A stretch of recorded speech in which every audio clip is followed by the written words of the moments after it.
Okay, welcome back to Rockford Reading Daily. We are continuing to read Melissa V. Harris Perry's Sister Citizen. We are on page 109, and we are beginning a section entitled Ashamed Race.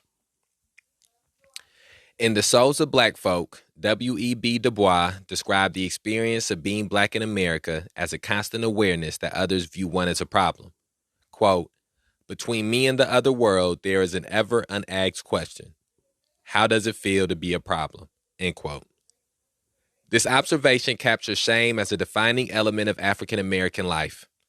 Being black in America has meant that your very existence is a problem, the object of the slavery question, the miscegenation threat, the Jim Crow solution, the Negro problem, the black family crisis, the welfare dilemma, the crime problem, or the nation's racial scar. The social and political realities of American racial inequality make black people themselves into a constant problem that has to be observed, analyzed, and solved. Blackness has often been framed as a cancer that eats away at the nation. Stigmatizing blackness means that African Americans must constantly contend with social shaming. Psychologists have found a strong negative correlation between shame and self-esteem. People who feel ashamed or who are subjected to shaming experiences tend to form chronically low opinions of themselves. Those with chronically low self-esteem tend to attribute bad outcomes to their own failures. They also tend to focus on negative information that reinforces the idea of their social unacceptability.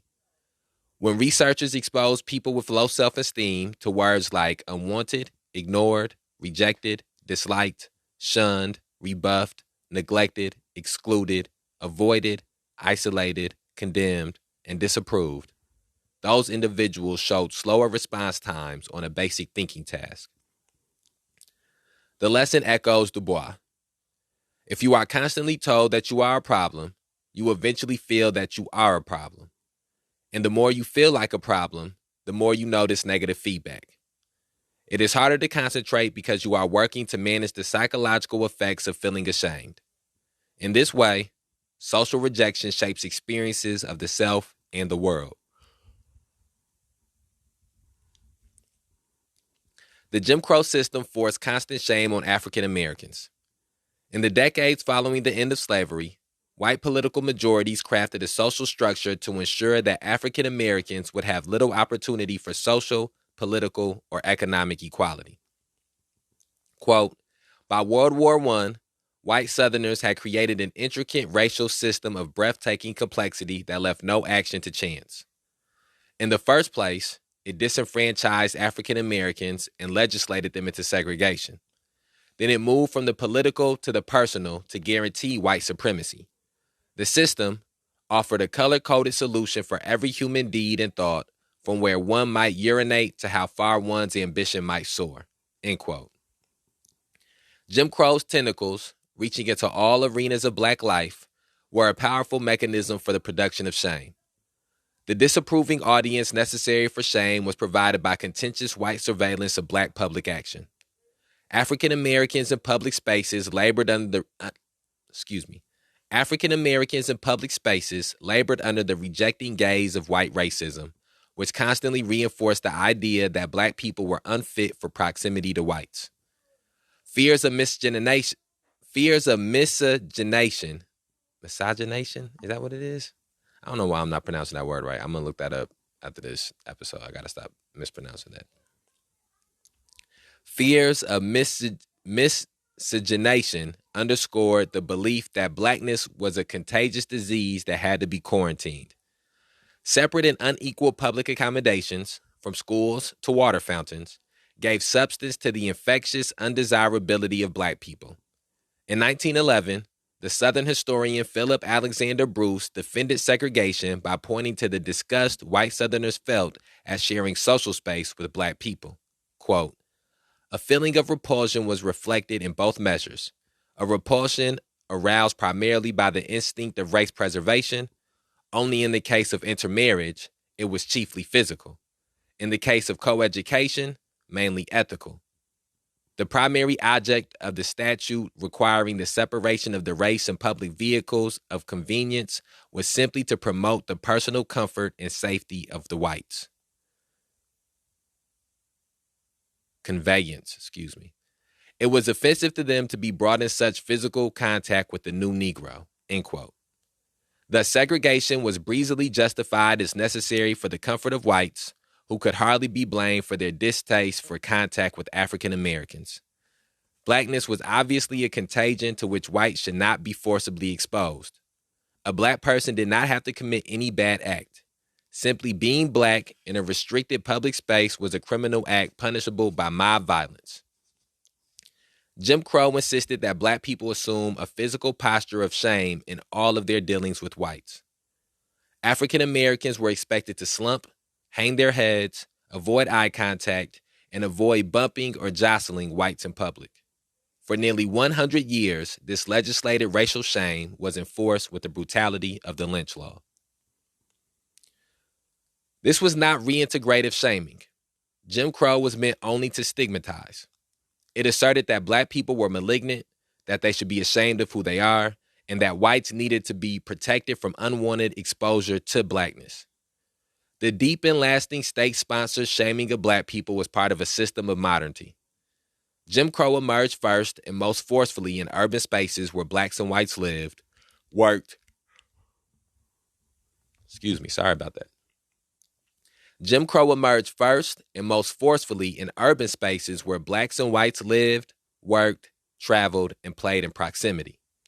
Shame in this modern context was a means of social control. It reinforced the idea that, quote, subordinates need not care about shame in the eyes of subordinates. Superordinates need not care about shame in the eyes of subordinates, end quote.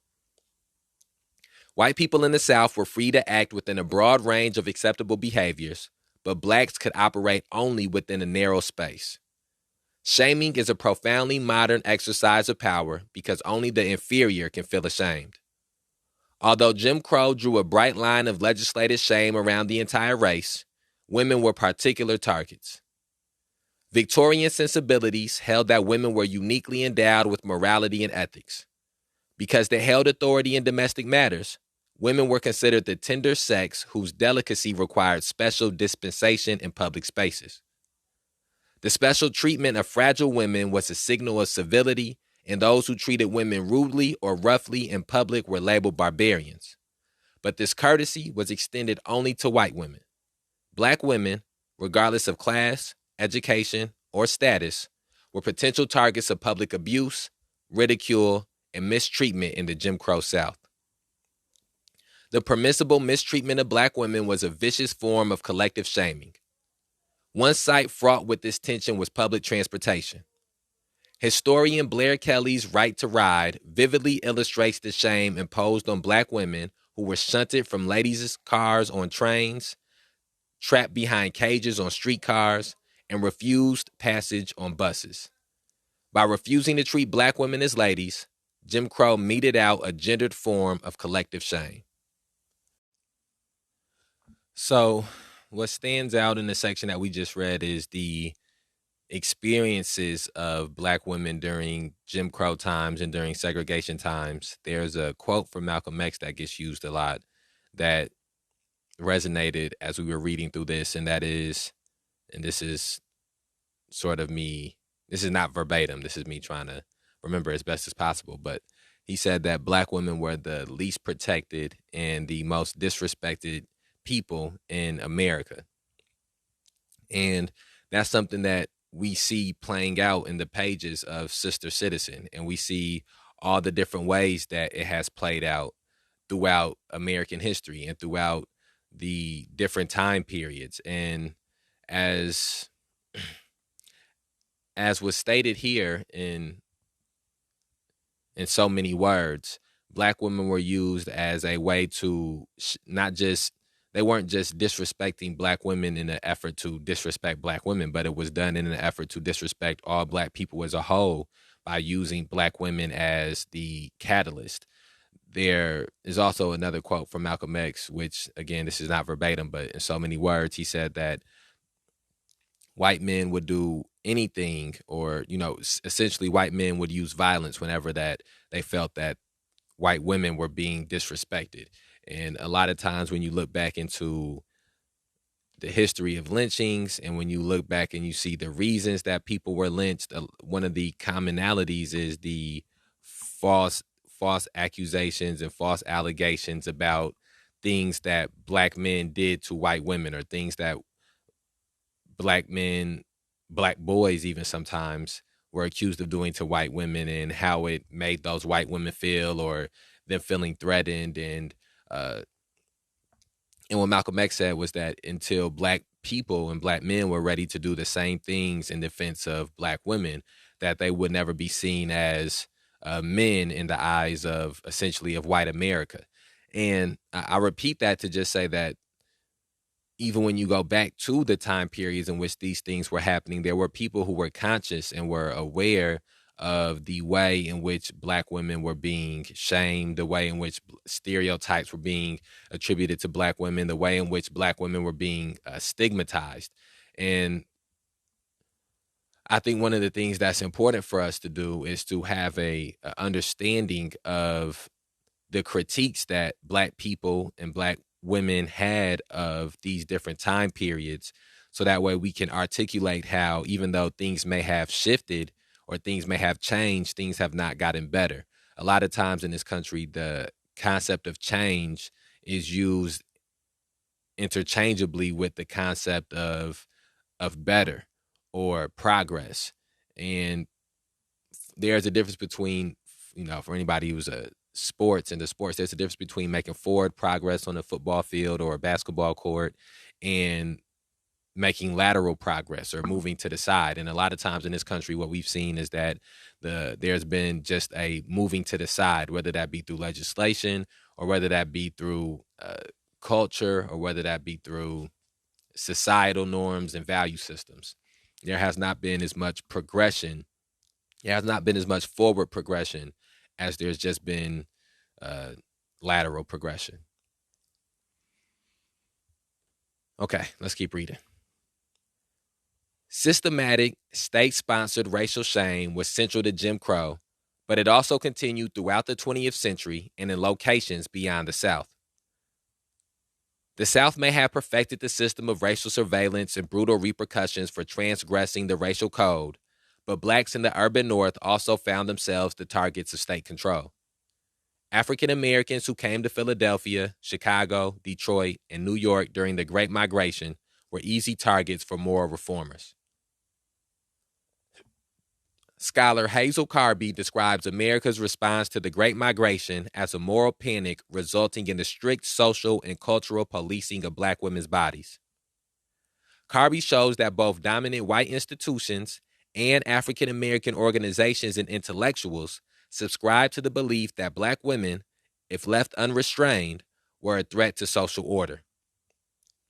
Ignoring the fact that African Americans were forced to live in substandard housing bounded by restricted racial covenants, the reformers blamed disease and crime on the basic practices of black life. Once again, blackness was defined as a malignancy that had to be cut out and controlled in order to protect the public. Reformers, black and white, held African American women particularly accountable for the, quote, degenerative conditions, end quote, of the race. Black women were described as insufficient housekeepers, inattentive mothers, and poor educators of their children. Because women were supposed to maintain society's moral order, any claim about rampant disorder was a burden laid specifically at women's feet. If blackness was a shameful cancer, black women were the main carriers because they reproduced black children. An anonymous, quote, Southern white woman, end quote, reflecting on the race problem in 1904, made this argument forcefully. Black women, she wrote, quote, are the greatest menace possible to the moral life of any community where they live, and they are evidently the chief instruments of the degradation of the men of their own race. When a man's mother, wife, and daughters are all immoral women, there is no room in his fallen nature for the aspirations of honor and virtue. I cannot imagine such a creation as a virtuous black woman, end quote. The Moynihan Report of 1965, entitled The Negro Family, The Case for National Action, reasserted that black women's reproduction is shameful. Daniel Patrick Moynihan and his co-authors labeled black women as overbearing matriarchs whose mothering led to greater pathology for their children and widespread failure for their communities. In the 1980s, the Reagan administration publicly shamed black mothers with the false narrative about, quote, welfare queens, end quote. Abuse of the social safety net by welfare-dependent black mothers was conveniently blamed for the nation's difficult economic circumstances. Here, too, black mothers were cast as carriers of a malignancy. Quote, these stories of welfare-dependent black mothers merged into one giant pathology of metasizing welfare system pushed to its limits by irresponsible, oversexed black girls, end quote. These black mothers were not regarded as the worthy recipients of government aid, but instead were portrayed as lazy, dishonest, and irresponsible. This framing legitimated the bureaucratic supervision of poor mothers by public assistance agencies and created more opportunities for state-sponsored shaming. Quote, means and morals testing allows welfare bureaucrats to place recipients under surveillance to check for cheating or lapses in eligibility. This probing forces recipients to assume a submissive stance lest offended caseworkers throw them off the rolls. Bureaucrats often berate and degrade the mothers who pack the welfare office, adding to the humiliation of begging for public assistance, end quote. Further shaming black women for their reproductive choices, the state also perpetuated the involuntary sterilization of poor women throughout the middle of the 20th century. Black women in their role as mothers and potential mothers are subjected to surveillance, judgment, and physical invasion. It is not hard to imagine how these experiences produce lasting shame. Shame and its attendant physiological effects may be partly implicated in racially disparate maternal health outcomes.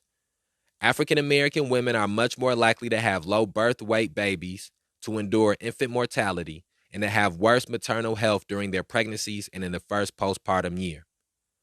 Recent research on the effects of stress on birth outcomes shows a substantial race difference in physiological stress. Recent research on the effects of stress on birth outcomes shows a substantial racial difference in psychosocial stress. I don't know if I've ever seen the word psychosocial before. Researchers found that infant birth weight suffered in conjunction with the mother's perception of racism, an effect that was independent of medical and social variables. This means that the racism black women feel throughout their lives affects the health of their infants. Black pregnancy is not just a personal life event, it occurs within a socio-political context of shame and stress. Okay, let's reflect there. I think we're just about done with this section. I'm going to try to finish it in this episode. So, on the very first part of what we read in these first passages, first paragraphs of some of the first passages, they spoke about the reasonings that black people were relegated to using different water fountains, the reasonings that black people were relegated to having different education, the reasonings that white people didn't want to have close proximity to black people. And as we get through the Moynihan report and we read the quote from this Southern white woman, one of the things that we see is that there is a deep belief in a lot of these people that there is something that is deeper than skin color that exists within black people, that there's something that was instinctively and inherently malignant and shameful and wrong and less than that existed in people just because they were black. And I think that you have to really take the time to digest what that meant for people who were black during this time and what that meant for the generations of black people that would come after that. One of the things that isn't talked about enough, I think, when it comes to these type of stereotypes and these type of shame. And this type of shame is the people who are brainwashed by it, the people who are Black who begin to believe these things are true. And they talked about the correlation between shame and self-esteem, and that is a real thing. That you tell somebody that they're ugly enough times, they begin to believe they're ugly. You tell somebody that they're dumb and they're stupid enough times, they begin to believe that they're dumb and that they're stupid. And I think that half of the reason for telling Black people these lies about themselves was because there was a portion of white society and white America that believed it, but also there was a portion that wanted Black people to believe it, that wanted Black people to feel like they were less than and that they couldn't become, that they weren't worthy of equity and equality. And that's something that is not just wiped away through legislation, or that's not something that's just wiped away through token integration. That's something that when you see how far back it traces, when you see how many things this racist mentality has seeped into, you realize this is something that you have to be struggling against forever and permanently. And once you become conscious and aware of these things, you have to always be doing the work of trying to make more people in the community conscious and aware of it, and also doing the work of keeping them conscious and keeping them aware, because this stigmatization is not something that goes away overnight, or not something that is just wiped away. And I think that, and this was a highlightable section here where they talked about the last paragraph we read, when it spoke about how racism and shame, how these things had tangible effects on African American women who were giving birth. And I had a conversation with somebody and they asked me, do I think that all white people are racist, or that white people are inherently racist, or that they're born racist, basically? And I said to him that no, I don't think that a white child or a white baby is born, and as it's born, its brain has already conceptualized the concept of racism. But when a white child is born, he has a higher percentage chance of having his mother survive the birth than a Black child has, and that is rooted in racism. And that is how racism works. We're speaking about institutional things, systematic things, systemic things, and that is, to me, what separates racism from prejudice. And so, yes, that child will have to learn prejudices through his life, or through their life or her life. They'll have to be taught those prejudices and taught that bigotry. However, they can, just being born in a society, they are born in a society that is already inherently racist. These examples are not an exhaustive accounting of how racial shaming is deployed to enforce hierarchy, sustain inequality, and create scapegoats. They only hint at the pervasiveness of social rejecting experiences that routinely mark Black American lives. Expectations of virtue and women's role as mothers make African American women especially vulnerable to this collective shame. Stigmatizing shame such as that deployed against African Americans affects not only those who directly encounter the social rejection, but the entire class of citizens who share an identity trait. There is no possibility of accurate democratic recognition of citizens who are subjected to stigmatizing shame. Racism functions by stereotyping all members of a group based on a set of assumed negative characteristics.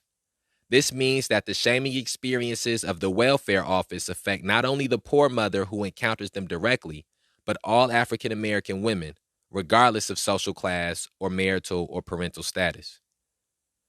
Racial shaming is made particularly insidious by the element of fictive kinship. African Americans' sense of connection to other Black people is generally psychologically and politically positive.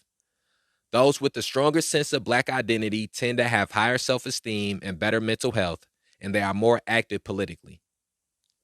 But fictive kinship also makes African Americans more vulnerable to collective shame. If it is possible for one person's good actions to serve as a, quote, credit to the race, end quote, then one person's bad actions may, quote, shame the race, end quote. When explaining this concept to African American audiences, I sometimes ask them to recall how they felt when they learned that the DC sniper was a Black man. This is greeted with knowing groans. I then point out that white women rarely feel the same sense of shame when the embarrassing acts of white celebrities or the violent acts of white assailants are reported in the nightly news. Ethnic and racial groups differ in shame proneness. For African Americans, shame is not exclusively focused on personal inadequacies, but is equally affected by social and interpersonal concerns. The epigraph to this chapter is emblematic of collective racial shaming. This brief selection from Zora Neale Hurston's autobiography, Dust Tracks on the Road, reveals the friction of interracial class tension within the Jim Crow South. I am less interested in the class politics revealed by Hurston here that have been the subject of considerable academic inquiry. Instead, I want to focus on the mechanism of collective shame. Hurston's passage is both revealing and troubling. The middle class, quote, well-mannered Negro, end quote, shrinks with humiliation caused by the actions of her working class racial counterparts, finding these, quote, offenders, end quote, shameful because of her own class sensibilities. She judges them harshly because they are not dissembling. Rather than hiding behind a mask of respectability and silence, they are talking loudly and, quote, holding back nothing, end quote. Their honest self-revelation rejects the imperative of respectability that would make them more palatable to white observers. The well-mannered Negro is both possessive of these black people, my people, and harshly judgmental of them. I want to suggest that the well-dressed Negro is experiencing the effects of racial shame. She worries that she will be misrecognized. Whites will make no distinction between her, well-mannered and well-dressed, and them, loud and dirty. Because race is such a powerful determinant of public recognition in the Jim Crow South, she knows that she will be judged along with all of her people. Interdependent social networks and a sense of shared identity expose African American women to more sources of shaming. Black people can be collectively punished for the actions or imagined actions of a single person. Southern lynch mobs and northern white race riots made no allowance for innocent people in the paths of their murderous hunts for, quote, black criminals, end quote. American racial terror was predicated on precisely this unwillingness to distinguish among black people. Terrorism targets its victims not for their actions, but for their identity. African Americans developed a keen sense of how individual behavior was linked to collective susceptibility. I'll try that one more time. And this is a highlightable sentence here too. I got my pen right here. I still haven't went and got a highlighter.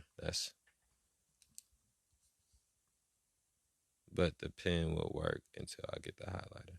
Okay, so these two sentences here.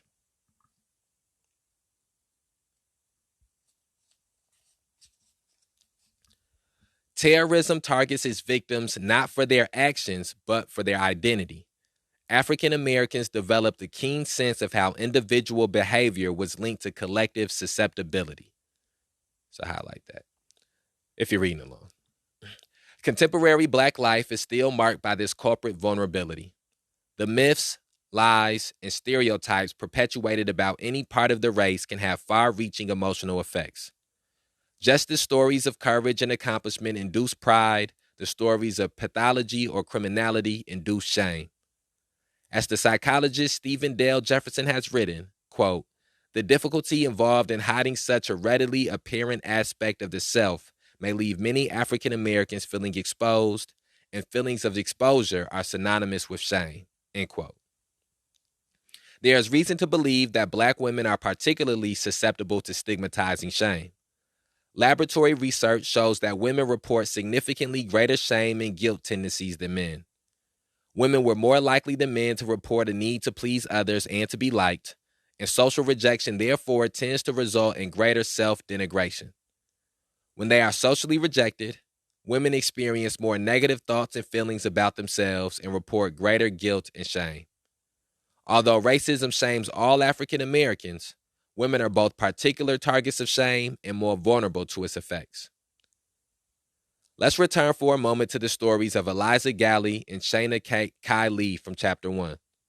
Recall that as punishment for allegedly stealing cabbages from a white man in 1853, Galley is forced to endure a public flogging in half-nakedness. This punishment was meant to both hurt and humiliate her. The sentence denied Galley even the modicum of respectable treatment that, under 19th century social codes, her gender should have afforded. Thus, the state enacts its punishment in part by shaming her. When Shayna Kylie was forced to return to work mere weeks after suffering a stroke, her overwhelming emotion was a sense of shame. She describes feeling weak, helpless, and embarrassed when the effects of the stroke impaired her speech so significantly that she could not complete a lecture. By Lee's account, she was as distressed by her university's willingness to subject her to this experience of profound shame as she was by the physical effects of the stroke. The stories of both Galley and Lee allow us to glimpse some of the ways that shame has been integral to Black women's experiences of inequality. African American women are, of course, not the only stigmatized group vulnerable to shaming by the state. Because stigma is socially constructed, the potential for shaming based on identity depends on historical and social realities.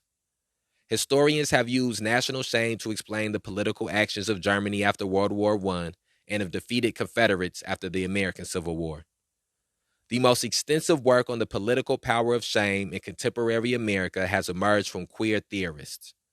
Scholars of gay and transgender identities and experiences in America have employed shame as a central analytic construct for understanding the political choices and tactics fueling public LGBT, lesbian, gay, bisexual, and transgender movements for equality. My point is not that shame is uniquely politically relevant for Black women. Rather, my goal is to show the specific ways that shame is meaningful for Black women's politics. And then that brings us to a changing of the theme within this chapter. And I think that, no, we still got a little bit more left to go in the chapter. Probably be about 2 more episodes before we get finished with this chapter. Okay. Okay, I like that. One of the things that I thought was important about this segment that we read was how Melissa V. Harris Perry connected things that we read in the first chapter with Eliza Galley and Shayna Kylie to the concept of shame that was within this chapter. I think also, as I was reading this, I had an epiphany. And a lot of times you hear people talk about how when you turn on the news, you only see bad things on the news. You never see anything good on the news. It's always negativity on the news. And I think that in sometimes there's validity to that argument, and sometimes it's just the truth of the matter that we live in a society where I do believe more negative things happen than positive things. More bad things happen than good things. I don't think that that's something that has to be true permanently. I think a lot of that happens because of our complacency with the status quo.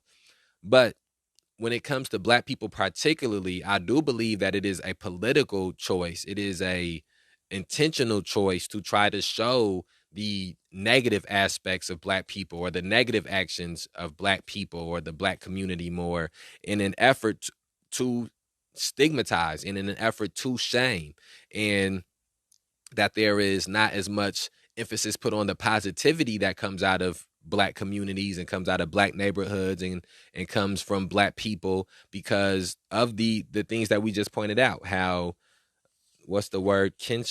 What's the word? Kinship. Let me see if I can find it.